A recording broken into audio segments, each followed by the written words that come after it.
My head's spinning here. First of all, I want to say thank you for providing this information to us. To be honest, I'm sitting here thinking, all of this sounds very exciting and interesting, and yet I can feel myself, there's an emotional component that I think you as leaders, we all need to deal with for all of us, including our own neighborhoods, is how do we get our head around some of this stuff? Because again, it's moving so fast. First of all, we need the information. Secondly, we need to deal with it. And even this question about the 5,000 units, there's an emotional component to that. We need stories from people that have been involved in projects, and the positive stories. I mean, to bring back and say, don't be frightened by this, because we are moving so fast. It is hard for us to deal with, especially when we're past 9/29 anyway. Right. Anyway, Right. To think, how is this going to benefit our community, both our immediate community and our community as a whole? So don't leave out the emotional component, because that's where the resistance comes from. The most important thing I forgot to mention, to set this up in the context, last year I was in New York City. It's amazing the transformation they've done even over the last 30 years.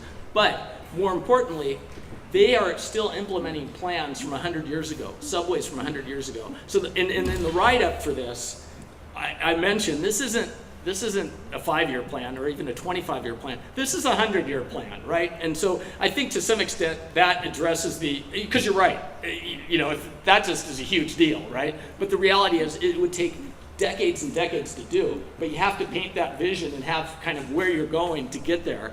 And the fact is, boring under streets costs a lot of money. It's $4.2 billion for that it's something like $4 billion for that little 4-mile stretch of San Jose to get BART from one side to the other. Look at Boston. Boston was $15 billion, but we've got these rights of way already. They're called freeways and expressways, and they're going to get better because as you get autonomy, then and platooning, you can suddenly put cars next to each other. I know this sounds scary, but actually there's companies doing it, so you can get more traffic more efficiently.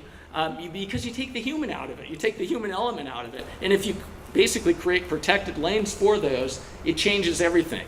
So and again, looking at San Diego, the fact that they were able to do that 20-mile stretch for $1.4 billion, it just makes me think there's a lot of opportunities.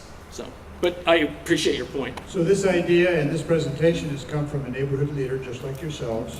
So this is how you can initiate change. If nobody comes up with this concept and nobody starts to push it, then nothing happens.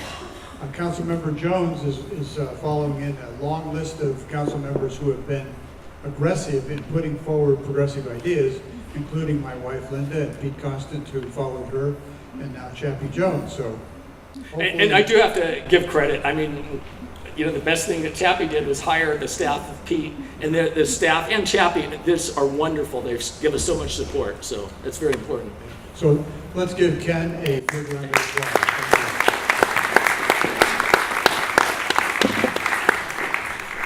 So I think probably if you, as a neighborhood association, would like to have this presentation made, that he would share it with whomever it is in your association, perhaps even says Ken has nothing else to do, come to your neighborhood association and make that presentation.